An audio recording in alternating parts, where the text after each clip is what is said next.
शेर का तीसरा पुत्र। एक जंगल में एक शेर अपनी शेरनी के साथ रहता था।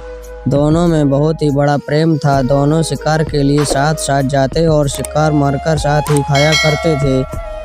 कुछ दिनों बाद शेरनी ने 2 बच्चों को जन्म दे दिया। शेर ने कहा, अब तुम शिकार के लिए मत चला करो, घर पर ही रहकर बच्चों की देखभाल करो। मैं अकेला शिकार के लिए जाऊंगा और तुम्हारे लिए भी शिकार मैं लेकर ही आऊँगा। उस दिन से शेर अकेला ही शिकार के लिए जाने लगा। शेरनी घर पर रहकर दोनों बच्चों का पालन पोषण करने लगी। एक दिन जब शेर शिकार के लिए गया तो पूरे दिन घूमने के बाद भी उसे कुछ नहीं मिला। वापस लौटते समय उसने लोमड़ी के बच्चे को अकेले घूमते हुए देखा। आज शेरनी के लिए कुछ भोजन नहीं मिला है, क्यों ना इस लोमड़ी को ले चलूं। ऐसा सोच के शेर ने उस बच्चे को पकड़ लिया। शेर लोमड़ी के बच्चे को लेकर घर पहुंच गया। आज जंगल में इसके अलावा कुछ नहीं मिला। बच्चा समझकर मैं इसे मारकर खा नहीं सका, तुम इसे मारकर खा जाओ, शेर ने कहा। शेरनी बोली, जब तुम इसे बच्चा समझकर मार नहीं सके फिर मुझसे क्यों कह रहे हो मैं इसे मारकर खाऊं। मैं इसे मारकर नहीं खाऊंगी। जिस प्रकार मैं अपने 2 बच्चों का पालन पोषण करती हूँ उसी प्रकार इसका भी पालन पोषण करूंगी। आज से मेरे 3 बच्चे हो गए हैं। शेरनी उसी दिन से अपने पुत्रों के समान ही लोमड़ी के बच्चों का पालन पोषण भी करने लगी। लोमड़ी का बच्चा भी शेर के दोनों बेटों के साथ पलने बढ़ने लगा। जब तीनों कुछ बड़े हुए तो साथ साथ खेलने कूदने लगे। शेर के बच्चे यह नहीं समझते थे कि वे दोनों शेर के बच्चे हैं और यह तीसरा लोमड़ी का बच्चा है। इसी प्रकार लोमड़ी का बच्चा भी अपने को शेर से बच्चों से अलग नहीं समझता था। कुछ और बड़े होने पर तीनों बच्चे एक दिन खेलने के लिए जंगल में गए। उन्होंने एक हाथी को देखा।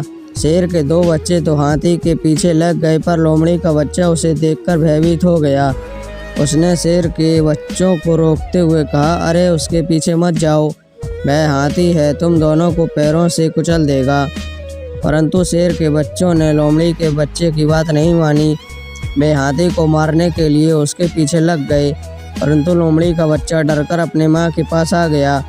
कुछ देर बाद शेर के दोनों बच्चे लौटकर अपनी माँ के पास आ गए। उन्होंने अपनी माँ को कहा कि हमें जंगल में हाथी मिला। हम दोनों तो उसके पीछे भाग गए, लेकिन हमारा तीसरा भाई डरकर घर आ गया। लोमड़ी के बच्चे को गुस्सा आ गया।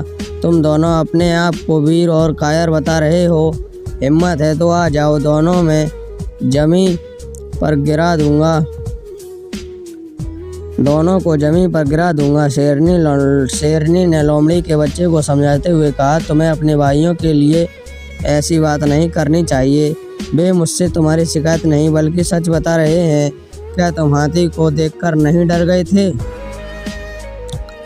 शेरनी की बात लोमड़ी के बच्चे को बिल्कुल अच्छी नहीं लगी। वह और गुस्से से बोला, मैं हाथी को देखकर डर गया। आपका कहना है कि मैं डरपोक और वे दोनों बहादुर हैं। मैं अकेला उन दोनों को जमीन पर गिरा सकता हूँ। तब शेरनी बोली, देखो बेटा, अधिक बढ़कर बातें करना अच्छी नहीं होती।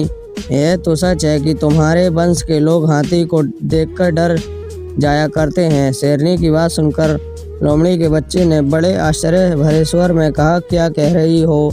आपकी बात से लगता है कि मेरा वंश और उन दोनों का वंश अलग है। सच बताओ, क्या बात है?